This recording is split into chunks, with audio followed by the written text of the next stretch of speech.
तो की शुरुआत में हमको दिखाया जाता है डकू, जो कि किसी तरीके से बढ़ने की कोशिश कर रहा होता है यूए की तरफ, क्योंकि वही होता है जो कि इस समय शिगराकी के लड़ने के काबिल होता है। तभी रास्ते में और फॉरवन का जो फर्स्ट यूजर होता है वो उससे बात करने लगता है। वो कहता है कि उसको कुछ गलत महसूस हो रहा है, जैसे कि ऑल फॉर वन की पावर्स बहुत ज्यादा बढ़ती जा रही हैं। तभी डेकू को दूर से आते हुए कुछ बंदे दिखाई देते हैं। कुछ बंदे क्या, वो फाइटर जेट्स होते हैं। और इसी के बाद वो बोलता है ओरे वाह, यानी कि ये तो। फिर उसके बाद सीन कट हो जाता है। फिर आता है इंट्रो, और इंट्रो होने के बाद हमको दिखाया जाता है वापस से यूए का हवाई अड्डा। हवाई अड्डे में नीचे पड़ा होता है बाकुगो, जिसकी जान जा चुकी होती है। उसके पास कोई भी पल्स नहीं होती है और उसकी बॉडी स्थिर पड़ी होती है। हमको मोनोमर दिखाया जाता है जो कि कंटिन्यूअसली रो रहा होता है, इसलिए भी क्योंकि उसकी आंखों में बहुत ज्यादा पानी आ रहा होता है, और इसलिए भी क्योंकि उसको बाकुगो की डेथ का दुख होता है। वो मूवमेंट से याद कर रहा होता है जब टीम बैटल्स हुई थी, जहाँ बाकुगो ने सबको 4-0 से हराया था।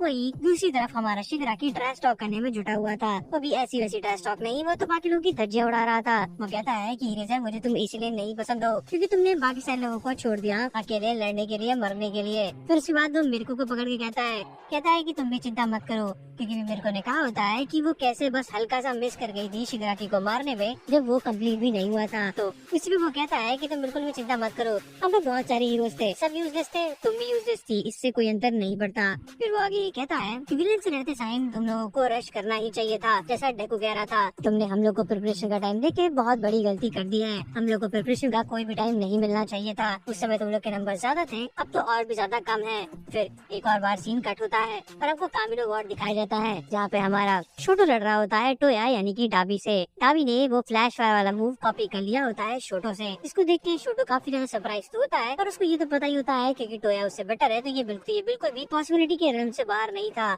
ऐसा नहीं है कि शोटो बहुत ज्यादा सरप्राइज होता है। टोया कह रहा होता है कि अच्छा हुआ कि मैं तुमसे लड़ने के लिए पहले भाग गया, क्योंकि बेसिकली वो खुश होता है कि अपने बाप से लड़ने के पहले वो अब और भी ज्यादा स्ट्रॉन्ग हो चुका है। फिर डाबी चिल्लाता है और बुलाता है स्केप्टिक को। फिर उसके बाद हमारा पर्सपेक्टिव कट होता है स्केप्टिक की तरफ। वो कहता है नन्हे बेरोजगार, अपने बाप की सूह से बाहर निकलो, मैं बहुत ज्यादा बिजी हूँ। फिर आगे बढ़ते हुए ये कहता है ये लोग समझते क्या है, ये लोग समझ मतलब कि वो यूए के फोर्ट्रेस को कह रहा होता है। वो कहता है कि जो पूरा सिस्टम बना था ये मैंने ही बनाया था, मेरी कंपनी ने मुझे नौकरी से भले निकाल दिया हो, पर मुझे जो भी करना है वो बस इतना है कि मुझे अथॉरिटी वापस अपने हाथों में लेनी है, और फिर पूरा यूए कैसल उसके हाथ में आ जाएगा। वो रीडेस्ट्रो की विल को आगे बढ़ाना चाहता था, जो कि अब टोमोरो शिगराकी में रहती थी। वो एक ऐसी दुनिया क्रिएट करना चाहता था जहाँ पे ना हीरोज हो ना ही विलेन हो, बल्कि एक पूरा फ्री केओस ऑर्डर हो, जहाँ पे जिसको जो भी अच्छा लगे वो वहाँ पे वो करे। फिर सीन कट होता है यूए की तरफ, और वहाँ पे हमको कुछ बच्चे दिखाए जाते हैं जो वहाँ के स्टाफ से बात कर रहे होते हैं। स्टाफ कह रहा होता है कि तुम लोग हुड़दंग मत बचाओ, क्या पता यहाँ पे विलेंस आ जाए। जिसको वो बच्चे कहते हैं कि नहीं आएंगे, क्योंकि हमें बाकुगो और बाकी लोगों पे पूरा भरोसा है कि वो लोग जीत ही जाएंगे।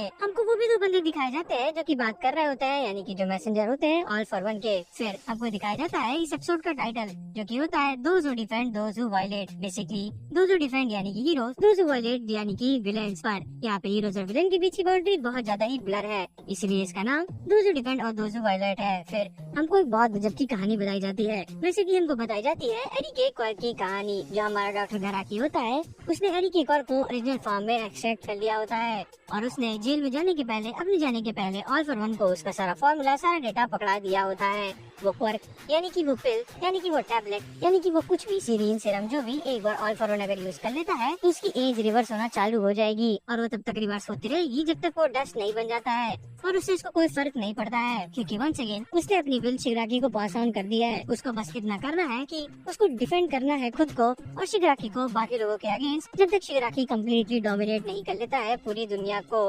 वो एंडेवर की तारीफ कर रहा होता है, क्योंकि उसको उम्मीद नहीं थी कि उसको एंडेवर के अगेंस्ट मूव यूज करना पड़ेगा। सब लोग उसकी नई पावर, उसकी नई बॉडी को देख के बहुत ज्यादा हबका जाते हैं। वो एक ही झटके में नीचे आ जाता है और कहता है कि मेरी बॉडी कितनी ज्यादा लाइट हो गई है। वो एक लड़की का कॉर्प चुराने की कोशिश कर रहा होता है, तब तक बीच में हॉक आ जाता है। वो दोनों बात कर रहे होते हैं, जिसको ऑल्फर बताता है कि वो बस केवल मांगा से इंस्पायर्ड है, मांगा से, कॉमिक से, जिससे भी कह लीजिए। वो कहता है कि सब लोग विलेंस को हेट करते हैं, तुम्हें क्या लगता है इस कारण क्या होगा, जिसपे की और कहता है क्योंकि वो बुरे काम करते हैं, जिसका रिप्लाई देते हुए और ऑल्फर कहता है कि ऐसा कुछ भी नहीं है, विलेंस सबको बस अपने सपनों से दूर रखते हैं और इसीलिए सब उनसे नफरत करते हैं, और इसीलिए मैं भी विलेन बनना चाहता हूँ। फिर सीन कट होता है और उनको वॉशिंगटन डीसी यानी कि यूनाइटेड स्टेट्स ऑफ अमेरिका दिखाया जाता है। यूनाइटेड स्टेट्स के पर्सपेक्टिव में हमको वहाँ का प्रेसिडेंट दिखाया जाता है, जो कि बात कर रहा होता है मिस्टर एडगर से। एडगर यानी कि वो जो बंदा होता है जिसने मिसाइल्स को फायर करने का ऑर्डर दिया होता है, वो कह रहा होता है कि हम लोग अब टोमुरा से नहीं कर सकते हैं, तो बहुत ज्यादा स्ट्रॉन्ग हो चुका है। पहले तो तुमने ये दिखा दिया टोमुरा को कि हम लोग क्या करने के केपेबल है। यानी कि वो एडगर की गलती निकाल रहा होता है कि तुमने उससे लड़ाई क्यों ही की। फिर उसके बाद वो कहता है कि जितने भी डेवलप नेशन है उनके बीच में रेस स्टार्ट हो गई है टोमुरा का फेवर पाने की। यानी कि कोई उससे लड़ना नहीं चाहता, बल्कि उसके अंडर काम करना चाहते हैं सब लोग। इस पे एडगर कहता है कि आप क्या ही जाने, ये आप नहीं, ये आपकी गद्दी बोल रही है। वो बच्चे, वो हीरोज जो कि एक दूसरे के पीछे बढ़ते हैं, एक दूसरे के साथ मिलके किसी से लड़ाई करते हैं, बुराई का खात्मा करते हैं, उनके बारे में आप क्या ही जाने। फिर हमको इसी के बाद ऑल माइट दिखाए जाते हैं और हमको दिखाई जाती है स्टार एंड स्ट्राइप्स। और फिर सीन कट होता है बाकुगो की तरफ। बाकुगो अभी भी जमीन पे पड़ा होता है। हमको बताया जा रहा है कि उसका दिल नहीं है, जो कि बहुत ज्यादा दुखद बात है। फिर हमको दिखाया जाता है एडशॉट। एडशॉट कहता है कि मैं सब कुछ ठीक कर दूंगा।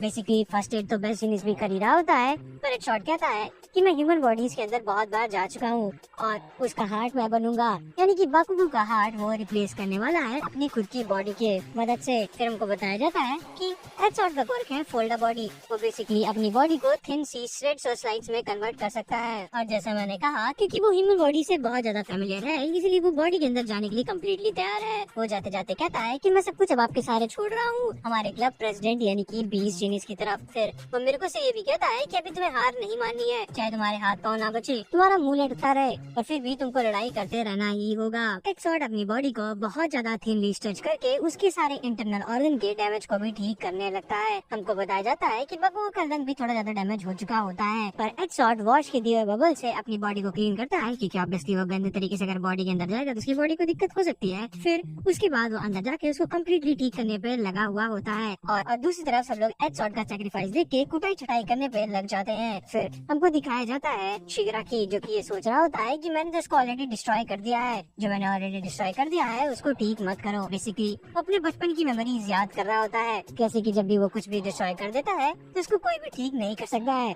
और उसको हर चीज डिस्ट्रॉय करनी ही है, क्योंकि तभी उसकी खुजली स्टॉप होगी। जो खुजली उसके हाथों में है, उसके चेहरों पे है। तभी हमको एक बहुत कमाल का फाइट सीन दिखाया जाता है जहाँ पे ये लातन गुस्सा बरसा रही होती है। और इसी बीच हमको ये बताया जाता है कि बाकुगो के अटैक ने काम किया था, क्योंकि उसने बहुत ज्यादा एक्यूमुलेटिव डैमेज दे दिया था शिगराकी को। इसी कारण वो फ्लिंच भी कर रहा होता है मिर्को के अटैक को लेके। यही नहीं, बाकुगो के अटैक के टाइम पे वो डर भी गया था, और ये बात एक्सेप्ट करने के पहले उसकी थोड़ी सी फट जाती है। उसको लगता है कि वो अपने इतने परफेक्ट फॉर्म में डर कैसे सकता है। इसी बीच मिर्को एक और अटैक करने के लिए आती है, और तब तक शिगराकी पूरा सठिया जाता है और उसकी बॉडी एक और मेटामॉर्फोसिस में चली जाती है और वो फिर से चेंज हो जाती है। ये वाला फॉर्म उसका बहुत ज्यादा ही डिफेंसिव होता है, और वो बस इसलिए बना होता है ताकि वो बढ़ सके बाकुगो की तरफ और उसको खत्म कर सके, क्योंकि बाकुगो एक ऐसी चीज है जो कि उसने ऑलरेडी तबाह कर दी है, और उसी तबाह की हुई चीज कोई वापस ठीक नहीं करता है। वो मिर्को को एक मुक्का मारता है, फिर वो एक मुक्का मारता है सनीटर को, और फिर उसके बाद वो एक अच्छा खासा डैमेज देता है हमारी अपनी नजरी को, जिसके बाद वो भी हवा में से नीचे गिर जाती है। वो बढ़ रहा होता है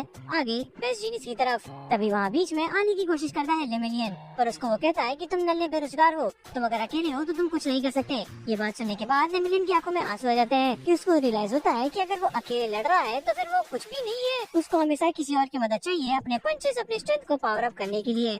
फिर वो अपने नाइट आई को याद करने लगता है। वो सोचता है कि आपने क्या मुझे यही समझाया था, क्या यही मेरी डेस्टिनी है, क्या मैं ऐसे ही रह जाऊंगा। तभी उसमें फ्लैशबैक सीन याद आता है, यहाँ पे नाइट आई कहता है कि ये दुनिया कुछ भी नहीं है स्माइल्स के बिना, चीयर्स के बिना। और तभी लेमिलियन वो करता है जो कि नारुतो करता है सिचुएशन में, यानी कि अपनी गांड बाहर निकाल देता है। I mean, लेजिटली वो यही करता है। वो अपनी बटक्स को दिखाते हुए हंसने लगता है, ताकि एक सेकंड के लिए शिगराकी रुक जाए, क्योंकि हमको ये बताया गया था कुछ ही मिनट पहले कि हमारा अपना डेकू वापस आने वाला है, और वो 2 सेकंड के लिए बैरियर गिराने वाले हैं, और उनको वो 2 सेकंड स्टॉल करना था ताकि वहाँ पे वापस आ सके डेकू और लड़ सके हमारे अपने शिगराकी से। और तभी डेकू अंदर वापस आ जाता है। डेकू आते ही एक कमाल की लात बरसाता है शिगराकी के ऊपर, और वो लात खाने के बाद शिगराकी हवा में उड़ जाता है, और तभी दिख के आता है स्मैश। और इसी के साथ साथ ये एपिसोड खत्म हो जाता है। ये एपिसोड कुछ ज्यादा ही मुझे कमाल का लगा, और फाइनली हमारा अपना डेकू वापस आ चुका है। तो फिलहाल के लिए इस एपिसोड में तो इतना ही, पर आगे आने वाले एपिसोड भी हम सारे के सारे इसी चैनल पे कवर करेंगे।